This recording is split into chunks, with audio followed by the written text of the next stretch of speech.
Hi everybody and welcome to another mediumship clinic with me, Martin Twycross. The mediumship clinic is something I run regularly, gives you an opportunity to come and ask me any questions you like on mediumship development, spiritual development, or any other question related to mediumship, spiritual development, spiritualism, etc. So welcome to those who've already joined us in the room. I can see Peter, Philip, Mom Wise, Susan. Welcome to the class, and welcome to everyone who's joining on the replay. I know a lot of people watch this on the replay, so if you can't make it in person, you're very welcome. So thanks for joining me. So just to let you know that on my website at the moment, I've just launched a sale today. So I do have a spring sale, 10% site-wide on my website for all my products, study program, courses, etc. So do check that out if that is of interest to you. The way the class works, the way Mediumship Clinic works is basically you get to ask me any questions you like and you type them in the chat box and I go through them in order. If you'd like your question answered sooner, you can do that by using Super Chat. And Super Chat is the $ at the bottom of the chat box. You have to be logged in through Google to use it. If you make a small donation through Super Chat, I will get onto your question next. Otherwise, we will go through them one at a time. If you would like to donate to the channel, you can also do that through PayPal. There is a PayPal link pinned at the very top of the chat box.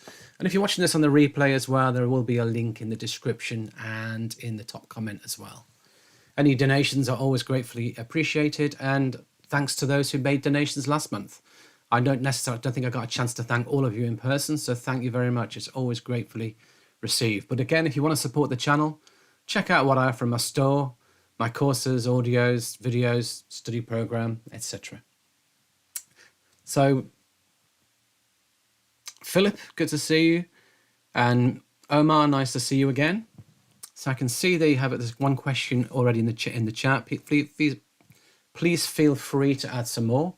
There's one question I want to start talking about before we get onto the ones in the chat. This is a question that somebody asked me offline, but I thought was a very interesting question to bring to the class. So the question is what role do your guides play in a private sitting? What role do your guides play? You could argue in mediumship, because whether it's a sitting or whether it's a platform demonstration, what role do the guides play? And for me, I'm not aware of my guides when I work doing mediumship. I know there's a team behind the scenes that helps to set up the conditions necessary that help to manage the process. But whilst I'm working, I am linking, if you will, direct with the spirit communicator. And I believe the information we receive is coming direct through the spirit communicator.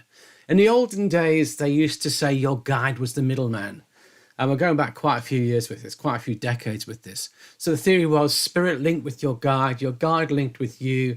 It's like, so the spirit said something to your guide gives it to you. You ask something of spirit, it goes back to your guide, it goes back to the spirit communicator. But I don't believe that's the case at all. I believe we are directly linked to the spirit communicator. And if you like, the guides are to the side watching the process, helping to make it work. If something's not working, I may send thoughts to guides. Can you adjust anything your end to make it work? So for me, generally, I argue that the vast majority of mediums do not work, if you like, through their guides. It's direct with spirit. Now, the exceptions, of course, is trance. If you're working in the trance state, what you're allowing to happen is you're surrendering to allow the guide to blend with you and speak through you. If you're doing inspirational speaking, again, you're blending, you're surrendering, you're allowing that inspiration to come from spirit. But that's not the same as doing mediumship. So trance, whilst as a form of mediumship, it's not the same as evidential mediumship, where we're linking with loved ones, bringing forward information. So I hope that helps clarify the role that the guides play. I hope so anyway. So let's get on to the questions then.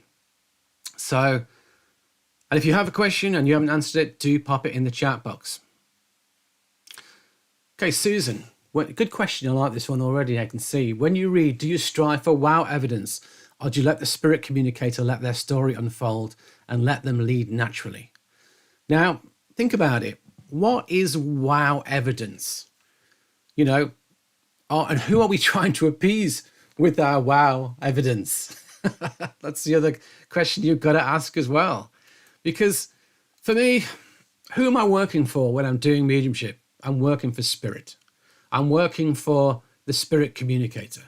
The wow evidence, the wow information is me being able to build them up so they're recognized by their loved one and bring forward a meaningful message. Now, the most amazing piece of evidence could be something so simple, something so amazingly simple that I would never recognize it as wow. But if I'm sitting there thinking, well, you're giving me your mum, mum, everyone's got a mum. You're giving me this information about your personality, that's not, everyone's got that. Give me something amazing. I want your name. I want your date of birth. I want your favorite hobby. I'm really interfering with the process dramatically and not allowing what needs to come forward from spirit to come forward. Yes, often I'll be working and it just flows and I'm building them up. I'm letting them express what they've got to express. And just before they leave, they give me a name and I'll say, okay, this gentleman gives me the name of Paul. That's his name. Now that's wow evidence, but I never looked for it. It just happens. Or I may say, I don't know, he just takes me this month, right at the end of the month, 29th of April. Yes, that was my birthday. Again, some people go, wow, that's amazing. But you let it build. You don't go looking for it. If you try and find it, it will interfere with the flow and the communication from spirit. I did a free lecture that you can find on my channel called Mediums Ambassadors for Spirit. And I actually look at mediumship from the point of view of the spirit communicator, which I think is very powerful. What does spirit look for in their medium? And how we as mediums, perhaps sometimes with our own egos and our own need to be right and our own need to be seen to be doing mediumship well, we interfere. Once we get to a certain level, we don't need checklists. Once we get to a certain level, we don't need to mentally tick things off in our head that we're getting. We just blend, surrender, let it unfold, let it build, let it develop, let it happen. And that will be the most powerful mediumship you get. That's my opinion anyway. And that's what I teach. In my course, Getting Better Evidence, for those who don't know, I have a whole bunch of courses and they're all on sale at the moment, or 10% sale with my spring sale. Getting Better Evidence, I go through the different frameworks for getting evidence, starting with what we teach beginners, through to what we teach people who are more intermediate, through to what we teach advanced. And with the advanced, we're taking away the frameworks. The framework is you set the intent with spirit, that we get meaningful evidence that will build them up, that will form good evidence, but more importantly, meaningful messages where we allow them time for reunion to bring the message that is needed to create meaningful reunion. For me, there's nothing worse than one of my loved ones coming through. And it's just, I don't really know they're there. There's not sufficient evidence to prove it's them. There's not a meaningful message to prove it's them. It's a bit flaky. But you give me some solid bits of evidence. Yes, absolutely. You've got my mum, my dad, my grandmother on my mum's side, whoever. I like that. And then you bring a message that is truly meaningful in the context of our relationship, or in the context of what's going on within the family, or in the context of what's going on in my life. I'm happy with that. Because that's what spirit would do. You may be in a real challenge in your life, really struggling. You may be sending thoughts for help to the spirit world. And someone comes forward from the spirit world and their message is, oh, we've come because we can. There is no message about what's going on in your life that you've been praying for spirit help with. Doesn't make sense. Doesn't make sense. So as mediums, we have to let it build. We have to allow what needs to communicate. And is it allowable to bring in the psychic at the message point? Absolutely. And that will happen. Okay, so to answer your question, let it be natural, let it unfold. Absolutely. Blend, surrender, let it happen. But you can only do that once you've reached a certain point with your mediumship. If you're a beginner, that is never going to work. If you're an intermediate, then yes, you can start bringing in elements of it, but you'll still have to have a framework to fall back on. As I say, if you're interested more in the framework, check out my Getting Better Evidence course where there's 4 2-hour classes where we drill really deep into evidence and we drill really deep into what makes a wow communication, all the different factors, the presence of spirit, the story of the communicator, all those aspects, the personality, all important things. So Philip, I love coffee, tea. Can caffeine affect my development? Caffeine affects different people in different ways. I'm very caffeine sensitive.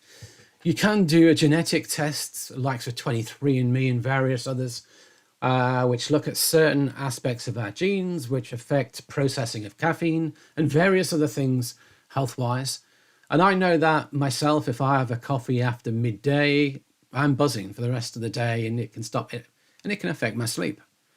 And I know that, having done 23andMe genetic testing, that I have the genes that are very slow processing of caffeine, so it stays in my system a lot longer. So different mediums are affected in different ways by caffeine and other, if you will, drugs. I'm not talking about recreational drugs, you understand, but caffeine, obviously, it is a drug. Nicotine is a drug, and these affect people in different ways. So you need to find out for yourself, are you sensitive to it? Are you not? I'm sure you'll have some insights and understanding as well into that. And then how it affects you. Each person is unique. I could never make a blanket statement that, oh, mediumship is not affected by caffeine. That's, don't be crazy. Why would it be? Things like blanket statements like that don't help anybody, because at the end of the day, a blanket statement is based on whose evidence, on what? For me, I can look at myself, I can look at other people, I can build a body of evidence based on maybe, 100 mediums, but there's still outliers, always. So you will find out whether it affects your energy, whether it affects you. And, but will it affect your development long term? It can affect your working in the moment for sure. But longer term, I don't think it will affect your development too much. I still have caffeine. I have caffeine every day. I like my morning coffee, absolutely. And I love tea as well. I find tea doesn't really affect me. I can drink tea all the way up till sort of 7 o'clock at night with limited effect at all. But the caffeine in coffee really affects me differently. So you've got to suck it and see. You've got to see what works for you. So yes, it can affect you. It can affect how you're working. If you're buzzing and it's too intense for you, yeah, it's not going to be easy. I get that. I see that. And in which case you might want to back off it. So hopefully that helps answer your question, Philip. But the gist of it all is we're all unique. We have to suck it and see what works for us. Your mileage may vary as to how it affects you. So hopefully that helps answer the question. If there is enough interest, I was thinking of doing a whole class on health, mediumship and health. Does mediumship affect health? Are more mediums diabetics? Or are we affected by what we eat? How does alcohol affect mediumship? All these things, how does caffeine affect mediumship? All these different things, and bring it all in. And so if that's of interest to anybody, how does juicing affect mediumship? How does healthy eating affect mediumship? Are you better being a medium if you're vegetarian or vegan? All these things, if you want me to, I'm very happy to do a class on that. If that sounds of interest, we'll probably just make it a full session class, and we can cover any questions you have on that as well. Okay, so Susan, thank you very much for your super chat. That is greatly appreciated. I'm trying to see if you have. Thank you, love your answer. Wonderful. I can't see another question, so that's wonderful. Always greatly appreciated. Okay, next question. Omar, I was recently on a mediumship development group on Facebook, and I described your style as scientific and no nonsense. I hope that's right. Yeah, no nonsense is absolutely good. Practical, down-to-earth teachings on mediumship without the fluff. So no nonsense, absolutely. Scientific, yeah, I'd say I'm relatively scientific. I have a science background. But I wouldn't say I was massively scientific. It's, if you like, it's a logical approach. That's how I describe it. It's a very logical, structured approach to mediumship. And yes, some would argue that's scientific. I get that. Okay, Funky Fresh. I've been studying mediumship and contacted my guides, but I haven't done mediumship for anybody else yet. Will I not be able to pull anybody through unless I'm in a circle with other people? Now, I do have a video called, I think it's called 10 Tips for Mediumship, or something like that. There or thereabouts. And basically, the first tip is you can't do mediumship without somebody to do it for. That's the first tip. So do check out that video, which gives some great tips for doing mediumship. But basically, you can't do mediumship unless there's someone to read for. So you need a sitter, or you need people in circles. You need somebody whose loved ones are going to come and work with you. If you just sit there and say, spirit, loved ones, come and blend with me, they're like, Well, how are we going to get the message onto our loved ones? No, it's rare they will do that unless it's been done as part of if it was an exercise arranged by a medium where, we all go away, we try and make a link in our own time, asking to make the link for the group and then bring it back to the group and see if it can be understood. That's probably the only case in which I'd think it's sensible. But otherwise, it doesn't make any sense to try and get a mediumship link without knowing who you're getting it for, without having a sitter, a circle that you're working for, or a specific person you're working for. It doesn't make any sense. Spirit aren't going to waste their time trying to link with us to do that. They've got better things to do in the spirit world than to come and give us random information. And the point about mediumship is, for it to be truly mediumship, you have to have the validation. You have to have the information you give verified. That's the key point. So there's no point us working to do mediumship unless we can get the information we give checked and validated as it fits a spirit person. So I hope that makes sense for you. So definitely go to a circle. Definitely do it in the context of circles or online classes. That's the way you need to do it. Absolutely. Okay.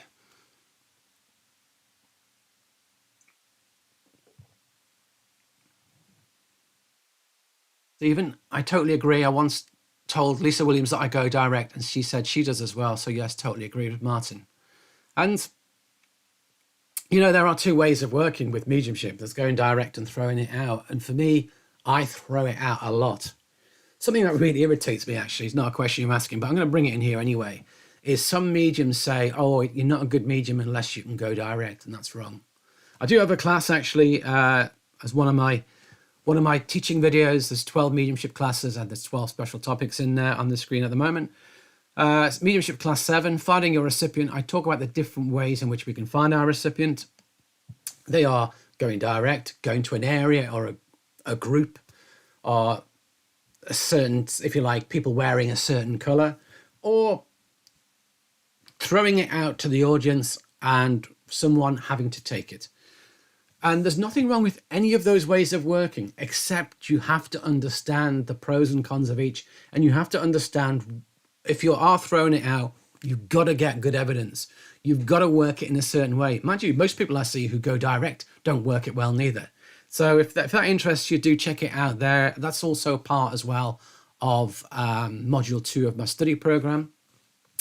I also cover it off in my course on Better Platform Mediumship. That covers off the different styles of working and the pros and cons of each, if that interests you. Okay, next question. Peter, I often struggle with hearing the names, and I wonder if you have any suggestions to improve this, as I find this is a solid nugget of validation that I enjoy providing to the sitter.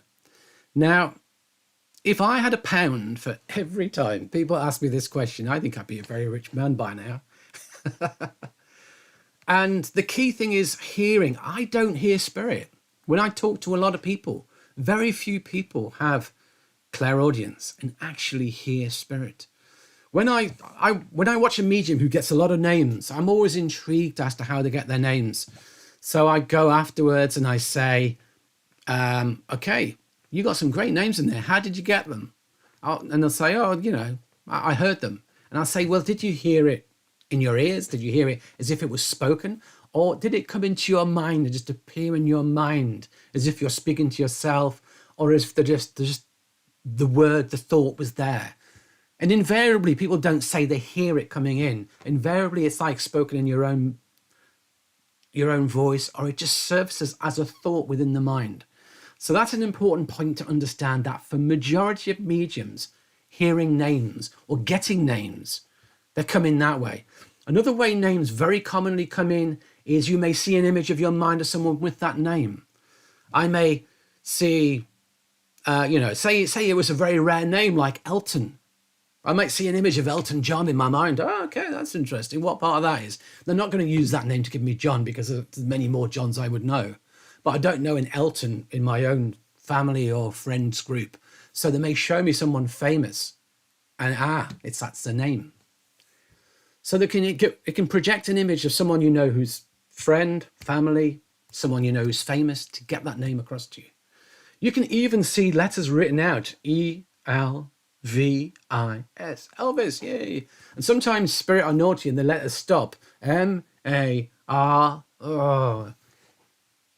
Is that Margaret? Marguerite? Martine? Martin? Mark? What is the name? And it's irritating when that happens. But the best way to get it is to allow it to happen. That's what I would argue. If you go looking for names, I'll tell you what will happen. Your own brain, your own subconscious mind will throw them in there. If I go looking for names and I can't get the name from spirit, my own subconscious mind will say, hey, he needs a name. Just throw it in there. Bill, John, Rachel, Mary. And it's wrong. I give it and it's wrong. So I learned a long time ago, I never seek names, never, ever seek names. And if I get a name and I think, did I look for that? I will often wait till it comes in a second time and then I'll give it. So, but it's not an easy thing. You know, I know very few mediums who routinely give a lot of names. So it's very rare. So the thing is, most people expect it. Oh, if I'm a good medium, I'm going to be doing names all the time. And you're not. That's the thing. It's very, very rare to be doing it that way. So I hope that helps, Peter. I hope there's some clues in there for you. The best thing to do is what I was talking about earlier with Susan's question, is just to blend, surrender, and if it happens, it happens. Set the intent before you work that you'd like a name or two. Set the intent before you work you'd like the communicator's name if you are capable of receiving it. Then just let it happen, let it be. Don't go hunting for them. When we go hunting, that's when we end up triggering our own mind, our own imagination, and it's wrong. And there's nothing worse than a medium who works, but every fact they give, the place, the name, the date, they're all wrong. They do themselves a massive disservice because everything else is right, but they keep throwing in these facts that they're looking for with their mind, and they're getting them all wrong. Or they're trying to be too good a medium. A good medium has to have names, dates, places, and they're trying to get them. They're trying too hard, and it's destroying their mediumship because the person watching it will remember all the no's, not the yeses. So don't push too hard. Okay, so Ermi, yes, this live is being streamed to YouTube and it is being recorded. And if you can't catch it in real time, you can catch it on the replay for sure. Yes, just allow the spirit to it's not speaking, remember, to allow them to allow their thoughts to come to us. But we try not to interfere too much. Again, I'll take you back to my Getting Better Evidence course, where to begin with, we actually go looking for information, but with experience, we then allow it to come. So it depends where you are in your development, for sure. There's no one size fits all. It's all about where you are in your development and what is needed for your mediumship at that time. People teach you must do it this way. No, it needs to be where you're at, and it will develop over time. Hope that all makes sense. So if you are watching this and you're enjoying it on the replay, please hit the like. Remember to subscribe to the channel as well to be notified of future lives and other videos that I'm uploading as well. Just a reminder as well that at the moment I do have a spring sale just started today on my website, runs till the 9th of May, 10% off everything if that interests you. Okay, so next question.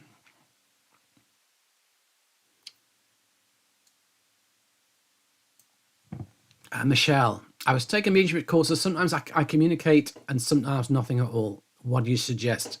Now, one of the big problems with a question like this is it's very hard to diagnose the problem without knowing where you are in your development, without watching you working. If you're very inexperienced, then what it tells me is you may not be connecting well to the spirit world. You may not be. There's two steps to connecting to spirit. There's building power, having power for the fuel for mediumship. No power, it will just peter out. You'll get a bit and then it will just peter out. You'll start a link and you'll be able to do a minute or two and then it'll just peter out. But provided you've learned to build power through sitting for spirit, and do check out my my playlist on sitting in the power. There's 4 videos there. One, how to do it. Another one, why we do it. Another one, common issues you encounter as a beginner. Other ones, common issues you encounter more as an experienced medium. And there's there's also a short meditation as well. For those who are interested and want to drill and sit in the power in more detail, I have got a course called Meditation and Sitting for Spirit with 2 versions of Sit in the Power in there that I highly recommend if that interests you, where I go into it in a lot more detail. So yeah, sitting in the power is one tool for building power. The other thing you have to do is you have to connect to spirit. And connecting to spirit there is a process to it. And a lot of people just sit there and expect spirit to come to you. It's never going to happen. Have I got one I can show you? Yeah, basically this little slide here, if that's the spirit world with this dotted line, and this dotted line here is us upon the earth plane, we've got to move to communicate with spirit. Spirit don't come down and communicate with us. With other aspects of mediumship like trance, inspiration and healing, spirit will meet us halfway. Mediumship, we've got to go to spirit. We've got to do all the work. It's much harder than the other aspects because we've got to get to the spirit world. So you've got to, if you like, it's like a car engine. You can have the petrol, but then you need the ignition, the spark that gets you to the spirit world. And then you need to keep revving the engine to keep you there, keep you up there. And, you know, when it's not working well, we have to keep the energy going. And all of that I cover in various different things. There's my mediumship class 3, Connecting with Spirit. I go into it in a lot of detail there. Also, one of my courses that I offer is the Fundamentals of Mediumship, and I talk about the connection with spirit there and the common issues we encounter. It's also covered in Module 1 of my study program, which is a much more comprehensive program with 10 classes per module, five of them are videos, plus another 5 tutorials where I answer about 30 questions on each video, give suggestions for working with the material. So if that sounds of interest, do check those out. So it sounds to me like you're either not got the power, you're probably a beginner, or you've not learned to connect with the spirit world. You've not learned to get energized. You've not learned the different visualization techniques that can help. You've not learned what helps keep you in the energy. Now, I can't go through all of that in this class at the moment. But as I say, you can always check out Mediumship Class 3, Connecting to Spirit, or Module 1, or the Fundamentals course if that interests you. But hopefully that gives you some clues, some insights. Peter, thank you very much for your super chat donation. That is greatly appreciated. Is there another question to go with that one? I can't see one, but again, so definitely interested in diet and nutrition or lack thereof on mediumship. Again, it's not an area that is greatly covered, and you'd like to know how smoking affects mediumship. Harry's mom, absolutely. And, you know, some of the best mediums I've known have been good smokers. Mavis Patilla is a wonderful example of that. Anyone who knows Mavis knows she liked her cigarettes. She liked to smoke, and she was a fabulous medium. So does cigarette smoking get in the way of your mediumship? That's an interesting question I can cover in that little class. Simple answer is probably not, no. But for different people, if it affects your health and it stops you from doing mediumship, then yeah, absolutely.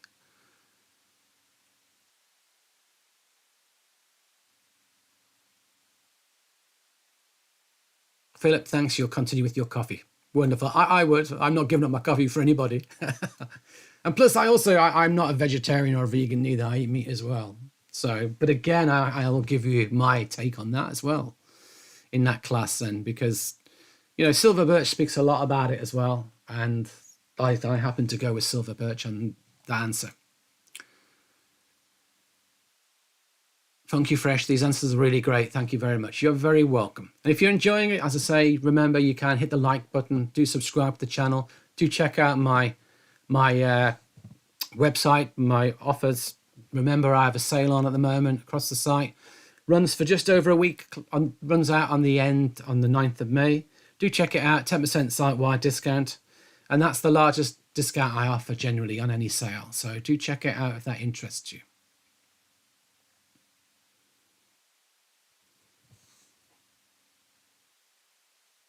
Fleckerby. Felt like I was connected but was getting no's. Where'd you go from there? I've been connected before and given great evidence. Now I'm feeling a bit confused and second guessing myself. Yeah. We need to, you know, consistency is the key. With mediumship in the early days, with doing practice, it's all about the consistency. So sometimes it works well and other times it doesn't. And it's like we need all the conditions to come together. All the stars come into alignment, our mediumship works. And when they're not in alignment, it doesn't.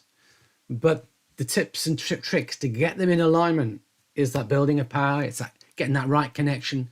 It's not trying too hard neither. Just remember, mediumship is an altered state of awareness. It's like you need to release, let go. That's why practices like sitting in the power and those meditations are vital for training you to hold the link with spirit, but be relaxed with it.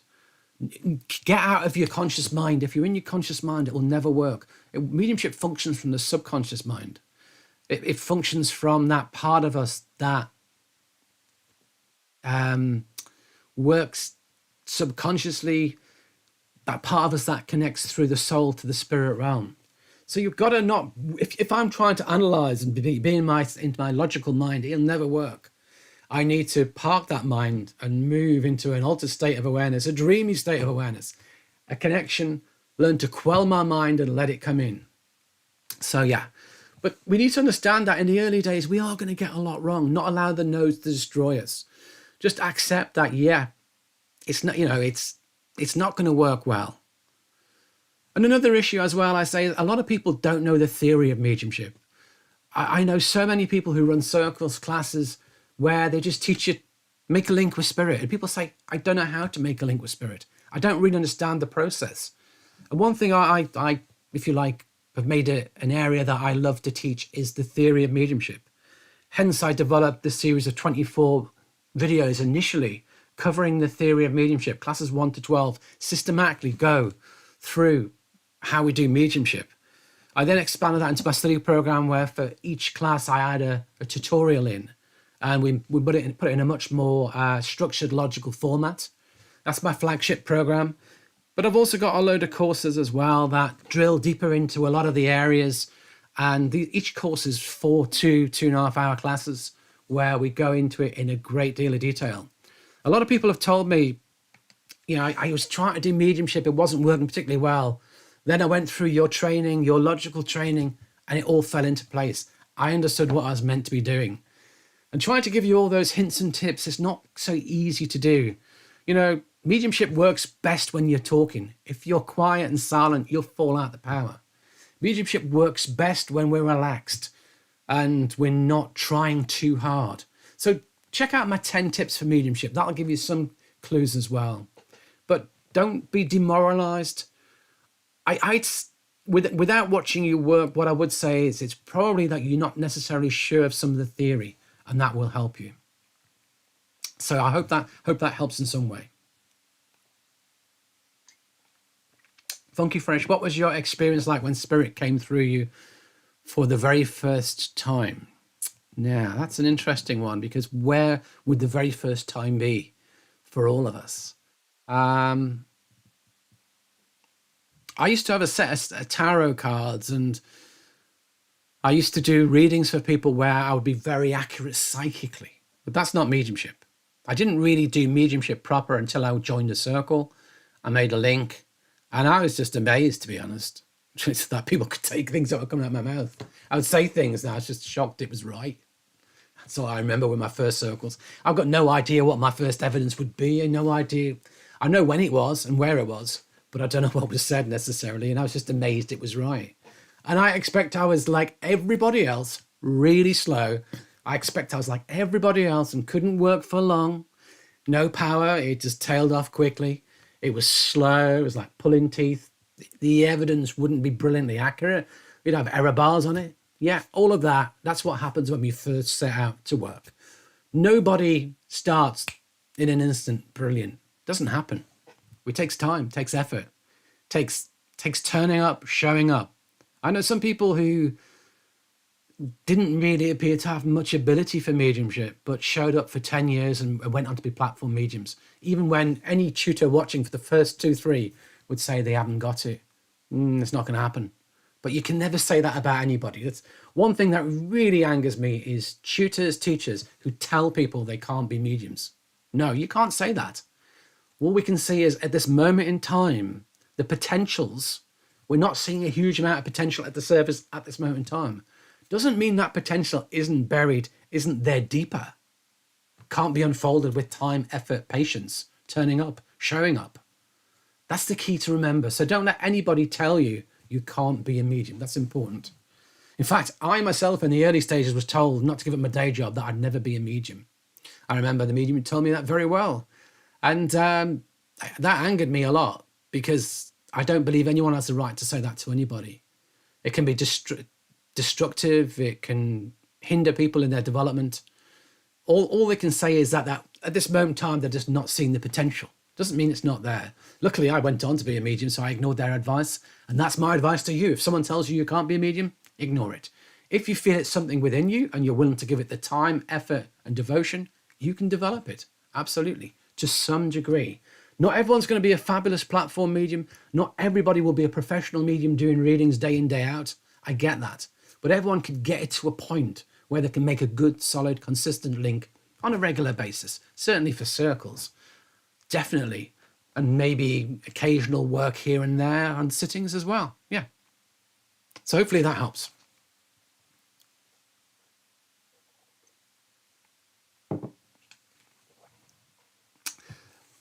Me, you're only 8 months in, find yourself saying, I don't know a lot, just second guessing. Absolutely. Practice is key, but also, as I say, understanding the theory is very valuable as well. So that's an important part of it. And do you suggest the best way to hold the connections more than 10 minutes? The best way to hold the connections, there's two ways of being able to work for longer. The first one is building more power. The way you build power primarily is through sitting for spirit, sitting in the power, but the right form of sitting in the power. There's a lot of people teach meditations that are called sitting in the power that are not what I call sitting in the power, that won't really build you any power. If you're just going to listen to some plinky plonky music and you're told to blend with spirit and you are not disciplined within your mind and you're not following a set, if you like, a set structure on how to do it, and you don't know the theory of what to do to keep yourself connected when you know the phone rings and you're out of it, police car goes hurtling past and you're out of it, that's not going to help you. You need to train your mind to get back into it, to make it a practice of feeling when you're blended. So when you move away from that blend, you go, okay, I've been lazy, let me get it back, build it back. No, I've been lazy, let me get it back, build it back. And that's the training of mediumship. It happens with sitting and meditating. And the other thing to do is practicing mediumship strengthens your mediumship. It builds that stamina for mediumship. The more often you do it, the longer you can go. Some people I know say to me, I've never sat for spirit. I never sit in the power. Didn't like it. But they built their power by doing. They built their power through practice. So yeah, you've got to practice. Absolutely. You can't build mediumship without either sitting in the power or practice. It isn't going to happen. And we get to go longer. We start by doing 2 minutes and we do 3, 4, 5, 10, 20. But even the best mediums struggle to go for more than an hour and a half doing a demonstration. It's very, very hard to do that. Absolutely. So best mediums struggle to do that for sure. I've seen really well-known mediums, very, very well-known mediums have to stop after an hour demonstration. And it's variable on the night. That's the other point to bear in mind. We've all got a finite amount of power and that power gets drained. And when it's gone, it's gone. You can't keep working. So that's important to recognize. It's harder with demonstrations than with a sitting where you can work a little bit psychically as well, because you're not consuming as much of the power.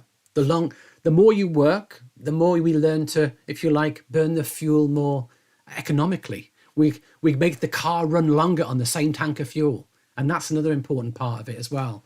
We become more efficient as mediums, so we can run for longer. The images we get projected in our minds in the early days is like, whoa, that's a strong image. And people say to me, I've been working for a while and I just don't get strong images anymore. And spirit don't need to project those strong images anymore because you're receiving them still. You know what they are. It takes less power. It means you'll work for longer. But if everything's forced upon you, whoa, then yeah, the power just drains very quickly and you'll be gone within a couple of minutes. Hopefully that all makes sense. Okay, where are we? Melba, lovely to see you.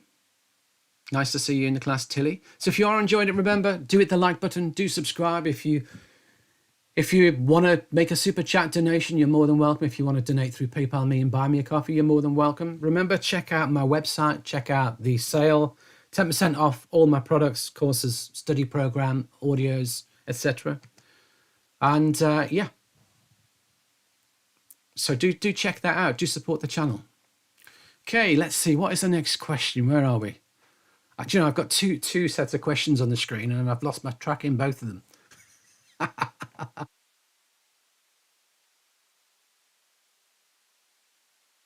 There we are. Along with sitting in the power, do you suggest teas or anything to add into our diets? No, I don't recommend.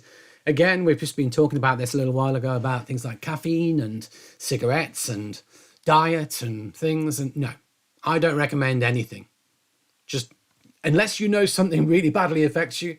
And if you have a cup of coffee and you can't work because you're buzzing so much and you're just like crawling the walls, then I'd say, yeah, maybe coffee wouldn't help you if you're doing mediumship, or have a long break between your coffee and when you do mediumship.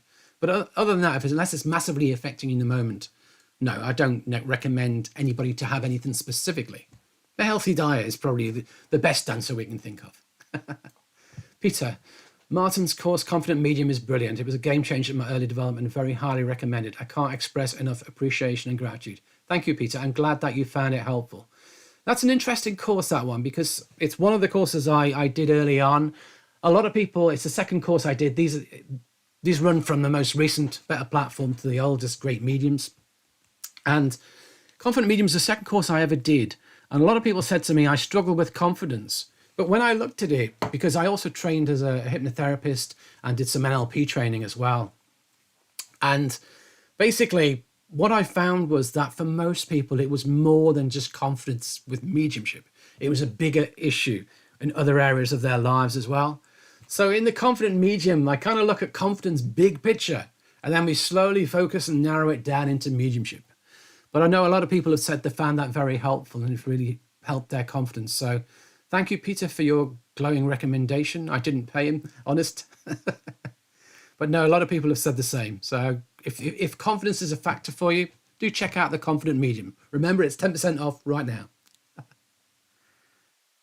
Okay, next question. Funky Fresh. That's what I was looking for, Martin, making your first thing in a circle. These answers are giving me great hope and confidence at the moment. That's wonderful. And yeah, you know, be kind to yourself. Remember, it's a long journey. Mediumship, we're so keen in the early stages to get ahead. You know, we're so keen to get to the next destination, but we don't ever arrive. I'm still learning. I'm still developing. I'm still growing after 20 years of development.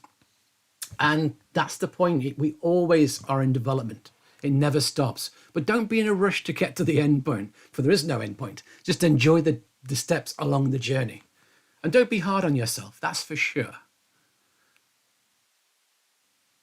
Susan, I agree. I purchased Martin classes leading to certification. Very informative, led me to my path in mediumship. Thank you, Susan. That's very kind of you to say.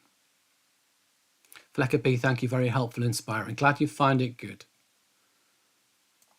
Funky Fresh, I've watched your YouTube videos, including your on sit in the power meditation. I'm going to watch it after this again. Should we sit for power once a day, bare minimum, or is that enough time? The thing about sitting in the power is it has to fit your lifestyle. Some people can do it every day at the same time. That would be the ideal. Others have got really busy lives, chaotic lives. There's never really a set time. But if you can fit it in your week, maybe 3-4 times, that's better than doing it once a week. If you can only do it once a month, it probably won't help you a great deal. So the more you can do it, the better. But again, the series of videos on Sit in the Power go into all of that in quite a bit of detail as well. The more regularly you can make it, the better. We recommend daily, but I would say 3 times a week as a minimum would be ideal. Tilly, when sitting for spirit, do you call someone in or just set intentions to sit for spirit? I'd say actually neither. You just sit to be. We do not look for communication. We do not look to blend with guides. That is a separate exercise in itself. You actually sit in to blend and form a link with spirit and to maintain that link. And we're not doing anything whilst we're maintaining that link other than maintaining the link. And whilst it may seem really odd that you develop doing that, you do. But when you're blended with spirit, it gives spirit an opportunity to explore your energy. It gives your own guides and helpers an opportunity to get to know you. You're building power as well. But the whole process, you're learning to use the subconscious mind and you're learning the discipline of the connection to spirit. There's so much in it. Do check out the playlist I have on my channel where I go into all of that in a great deal of detail. But the intention is just to be in the presence of spirit, and no time spent in the presence of spirit is ever wasted. That's the important thing to recognize. No time spent in the presence of spirit is ever wasted.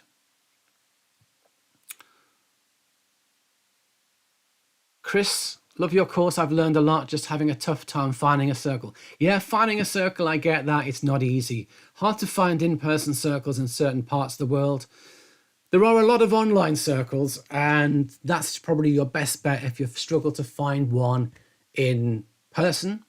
But even with online circles as well, check them out. See if you resonate with the teachings. See if you resonate with the teacher. In fact, I've got a couple of videos I need to put on my YouTube channel soon. And one of those is what to look for in a teacher. That's important as well. And, you know, sometimes we have to kiss a lot of frogs before we find our prince. And yeah, so I do understand that. It's not easy for sure. Absolutely. Thank you for your super chat, Omar. That is much appreciated. Is there a question to go with that one? I can't see one. But no, thank you for that. It's always appreciated.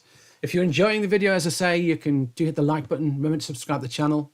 You can make a donation through PayPal. There is a link at the top of the chat box. You can also make a donation through Super Chat. And if you're watching this on the replay, you can make a donation through Super Thanks as well.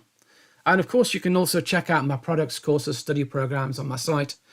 There is currently a spring sale that started today, runs till the 9th of May, 10% off site-wide if that interests you. Do check out all my different products. There are meditations, pre-recorded courses. There's also the study program, my flagship study program. There's 24 teaching videos, so do check those out. And I can see one of the questions. Thank you, Philip. That is much appreciated. Thank you for your super chat as well. Mum-wise, you asked, are the classes videos or just recordings? So with the courses are pre-recorded courses. So basically what I do is I run a course once. I record the course that time I run it. And if you like, it's captured, it's set in stone from that point onwards. For me, some people run courses multiple times, but what happens is when I run a course, I get so involved in it. If I ran it again, it would just be a shadow of itself. So I prefer the first version, which has the depth, which has the energy, if that makes sense. I could run it again, but also I try and keep my courses at a very reasonable price. I know a lot of people charge a lot of money for some courses. I try and keep them all very reasonable. And that's all about having to get the right numbers. And if I ran it again, we probably wouldn't get the numbers and the costs would be vastly higher. So by running it once and recording it that way is a way of capturing the really good high quality content and keeping it affordable for all, but making it viable. So I hope that all makes sense. Okay. Mom-wise. So if a medium runs out of power, how long will they need rest to resume? How long does it take for you to get your power back? Well, half an hour you can start to build some of it back, but you're not going to get masses back. I personally don't do 2 demonstrations in a day. I know some mediums who do them in the morning service and an evening in the evening service, and they wonder why they struggle. I've experimented. I've done morning and evening services on the same day where I demonstrate, say, for an hour each, and it's not helping me in the evening. So at least 24 hours, I feel, is a good time to get your energy back. Don't try and do it too quickly. With sittings, I can do a sitting, I can have a break and do another sitting. I can do 3 half-hour sittings in a row, 5 half-hour sittings in a row. Sittings are easier than working on platform for sure. So again, it depends on you, where you're at. It depends on your experience. But generally, if you're beginner, intermediate, I'd say give it a break for 24 hours would be good. If it's a sitting, then certainly you need 3 or 4 hours off, I would say. That would be ideal. But if you're used to working a lot and used to doing sittings, it's not so difficult. But you do need a break here and there for sure. Okay, next question.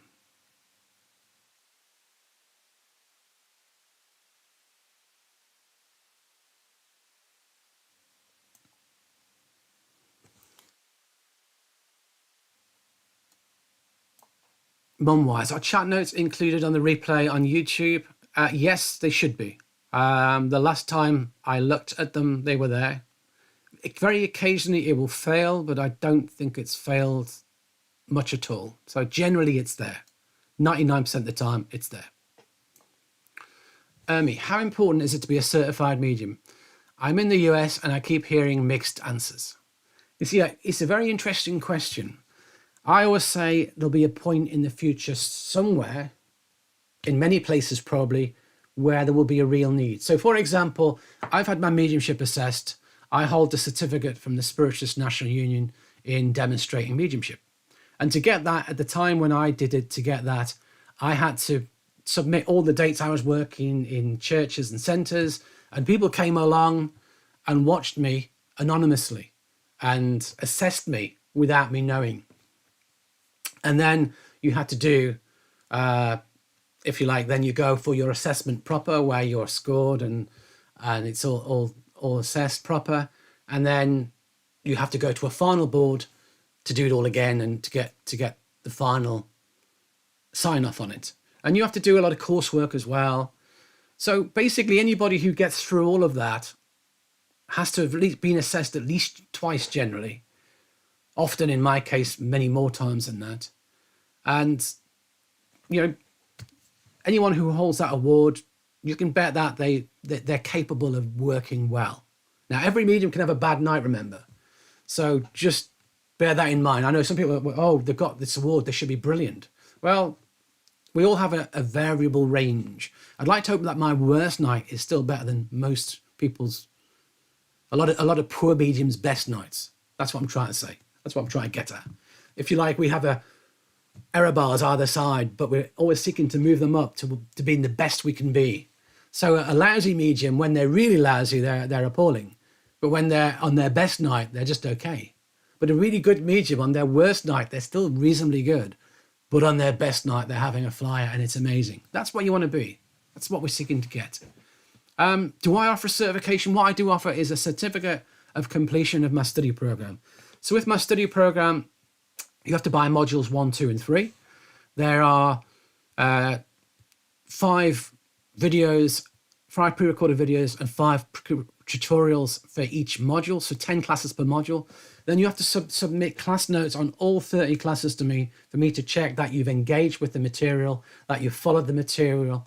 And I do a form of learning where people seek to see how they can apply it to their own development. So all the class notes style and structured. So it's like self-appraisal. And people have told me that the class note structure really helps them move forward with their own mediumship as well.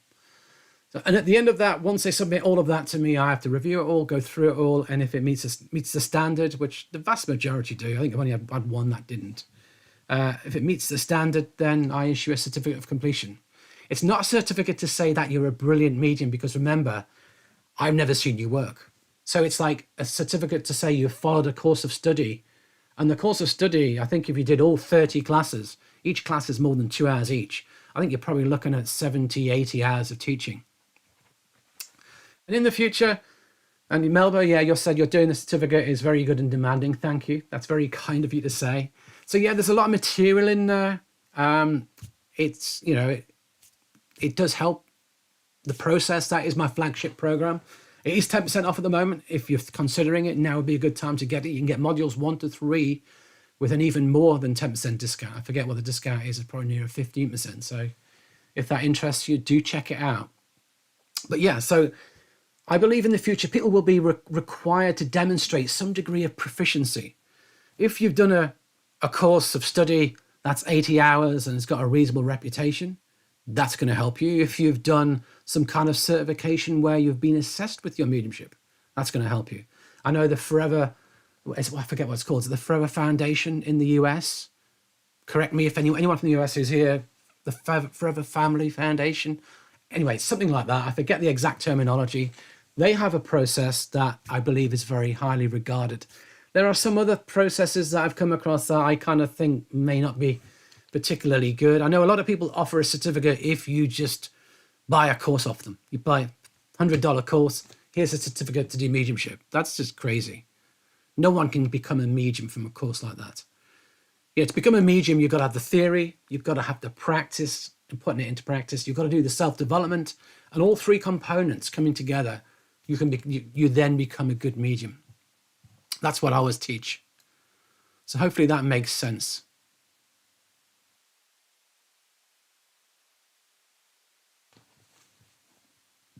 Susan, I wish you would have weekly live progressive courses and circles for us in the US. You're a great teacher. Well, thank you for your vote. At some stage in the future, I will offer something along the lines of some classes, progressives, or themed classes whereby people will have opportunities to work. That will be happening in the future. So hopefully when it does, people maybe wish to come along and join me. But yeah, the problem is a lot of people, it's finding the balance between getting the people at the right level. What I often find is people at the wrong level try and do your classes, and it's a challenge too. So I often really pitch at more intermediate level, people who are comfortable working with spirit already and want to go at the next level. I'm not really geared towards teaching absolute beginners. I have taught absolute beginners, I can do it, but it's not really my forte. You get much more benefit from me if you've already developed to a certain degree, that's for sure. Now, have we run out of questions? That's the vital question. I can't see any more at the end of this list now after Melba's recommendation. So if you have any more questions, do pop them in the chat box. I'll give you a couple of minutes to do that. So if you're enjoying it, remember, hit the like button. If you want to subscribe, do hit the subscribe button and the bell. If you're enjoying it and you want to donate to the channel, you can use Super Chat. You can use Super Thanks if you're watching the replay. You can also buy me a coffee using the PayPal me link it's pinned in the chat box, but it's also in the description and the comments of the video, or at least it will be. I'm not sure it's there currently. It should be when you watch this on replay. And remember, on my site as well, there is a sale that started today, a spring sale, 10% off site-wide. If that interests you, do check out my products, courses, study program, audios, etc. B-Tone, question. Is it normal to get spiritually burned out with mediumship when life gets hectic or busy? The desire to practice is still there, but I can't seem to get motivated to practice. Thank you. Yeah, that's an interesting question. It's highly specific to each individual. The phrase "your mileage may vary," of course, will come in at this point. Often we want to do, when we first get into mediumship and the spiritual side of things, we get very carried away and we want to be doing it all the time. And I get that. And, I know some people who want to be practicing all the time, and that's not wise. You can't do it. It's got to be life balance. Everything has to be life balance. And if you find that you're not motivated to practice, then just go with the flow and don't be too hard on yourself. There'll always be times when life gets in the way with everything, absolutely everything in life. Things come in, other things take a back seat. I'm the kind of person who gets really excited about things and throws myself really into them. And then I realize I may have let other things go and I have to back off a little bit and try and sort other things out. And, that happens a lot. When things get busy in our lives, when work issues occur, when there's family issues ongoing, when we may have health issues, sometimes you've got to, if you like, do a bit less mediumship, let it take a bit of a back roll for a little while and focus on those other areas. If you've just lost a loved one, if you've got a lot of stress in your life, sometimes it's wise just to pull back a little bit. That's the thing to understand. So, yeah. So I see that. I understand that. Is it normal? Certainly in your development, it will come in at different times for sure. But the other question to ask is, if you're not motivated to do it, is sometimes to drill into that and ask some questions, because that will give you clues. Are there some hidden fears that are blocking you? What's causing the barriers? In fact, one of the videos I have is special topic 12, tools for development. And within that, there's I recommend people do an annual review, or you can do it more often if you like. I also recommend people do journaling as well. And there's also powerful questions for mediumship that I developed, a whole series of powerful questions to help you identify what may be holding you back, to help you identify what's really important to you. And sometimes you may find that, so if that interests you, do check it out. The videos are £14 each, currently on offer, 10% off. That one, I really like that one personally. It's never been a big seller, Tools for Development, but it actually has some of the most powerful material in it for your development, I'd say. So do check it out if it interests you. But certainly, sometimes we can look at our mediumship and one of the things I try and do with that is to get you to sit with the questions. And I take you into this, if you like, it's a bit like sitting in the power, but it's an altered state. And there's a meditation within that as well, whereby I ask the questions for you to see what rises within you. And that thing about not being motivated to practice is a typical question I would take into that state, that altered state, and see what arises within me for it. Why not? What's blocking me? Is there an issue that's in the mix? Someone gave me some negative feedback, and ever since then I've been wary. It's knocked the confidence. So we need to look at all those things, and it can give you an insight to get through it as well. Yeah, and we need to recognize that we all hit points and times in our life where the motivation goes up and it wanes, and it goes up and it wanes. It's normal, absolutely. Okay, mom-wise, how do Arthur Findlay tutors work with their students? In a group or one-on-one or some other way? So if you're asking what at the college, at the Arthur Findlay College, the way it works is you're in a group. You get put into a group of maybe 12, 15 students, and you work with a tutor in that group. And generally with doing mediumship, you'll be doing sittings, experience practice, doing sittings with each other. And there'll be some possibly platform work as well, where you demonstrate in front of the group. That's how it would work within the college. But each tutor, how they choose to work with students is different as well. Some tutors have progressive groups, have mentorship schemes where they work with students. Some will do a one-on-one with students if they want it. So again, it varies massively. Some do online teaching, some do in-person teaching, some do both. Huge variety.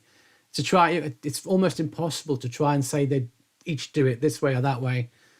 But yeah, so each one varies.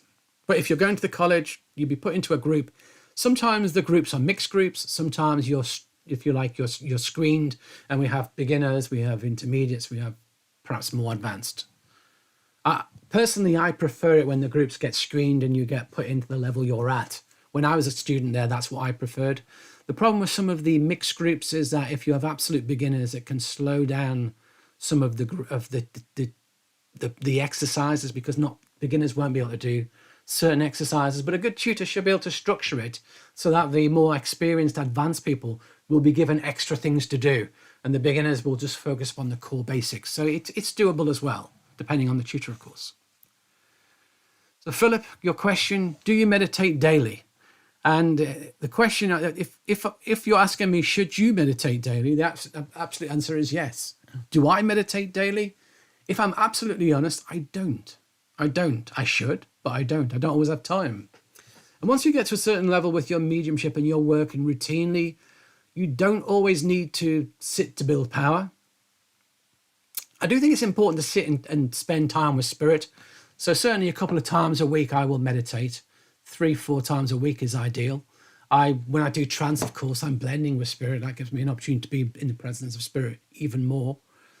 But certainly if you're in development, try and make it a routine part of your week, at least 3 or 4 times is what I would say. And it's a reminder to me, your question, that maybe I should be doing it more often. And, we teach things and we don't always get the opportunity to practice what we preach, to put it into practice as much as we should. So yeah, I'm hearing a little voice there saying, yeah, there you go. You should probably do it more often, Martin. I'm hearing that. Okay, is that the end of the questions? Have we come to the end of the questions? If you have a question, it's your last chance to throw it in the box.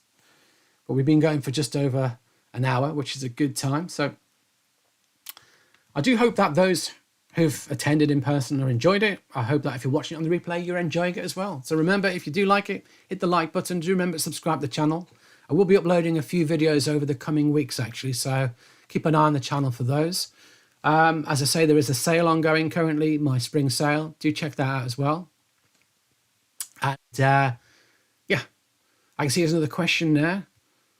Hull Swit Designs. On your day-to-day, do you get guidance from spirit? Only if I seek it. Only if I seek it. One thing I would say is, any issue you have in your life, take it to your soul. Take it to your soul first. Many people say, I want the advice from spirit. But I believe the best advice comes from that part of us that is eternal, that part of us that is our soul, our spirit. So I would always advise going within first before we go and seek advice from the external source, from spirit. Now, I do have a course on spiritual self-development where I teach all about going in to that connection with soul. within that class as well, just taking this off my wall, I developed a whole series of soul searching questions that we take to our soul as well about anything that's happening in our lives. That's on my wall because I use this a lot. When I'm thinking about things, when I've got decisions, choices to make, I read these questions and I let them sit with my soul and let's see what the answer comes up. So I highly recommend that course, Spiritual Self-Development, for you to connect with your soul, to allow your soul to guide your journey. Don't always go chasing the answers from the spirit world. Recognize that you already have the vast majority within you. But yeah, by all means as well, if you've got a challenge, you can open to spirit as well and seek guidance from the spirit world, for sure. I do that as well. Obviously, when I'm sitting in trance, any issues, I can let spirit bring that forward, whatever they wish to bring forward as well. Any guidance as well. So, and I will be, my next course that I will be running will be on working with your guides and helpers, getting to know and working with guides and helpers. And within that as well, there will be some seeking the inspiration and the guidance of our own soul. I will touch upon that as well. So that's the next one that I will be doing. And I believe that will probably start in July. I'm going on holiday, so I don't really want to start it in the middle of my holiday because that could be challenging. So probably we'll start that one in July. So I'll probably launch it for sale later in May if you want to sign up for it, and it will start in July. So that will be, I'm not thought of the exact title yet, but it's going to be something along the lines of working with your guides and helpers, getting to know and working with your guides and helpers, or some other catchy title. That's what it will be. Thank you. I love your courses and teaching. You're very welcome. It's always a pleasure to be able to share my knowledge and to teach. And so thank you everyone for joining me this evening. Thank you to everyone who's watched this also on the replay. And so the next one will be, I think, on the 21st of May, Sunday, the 21st of May, if that is a Sunday, which it is, absolutely. That's the next live Q&A. So if you want to put that in your diary, occasionally the dates have to change, but that's the one I'm aiming for at the moment. So great to see you all. Thanks for coming. I hope you got lots from it. Look forward to seeing you all again in the next one. Take care. Nice to see you all.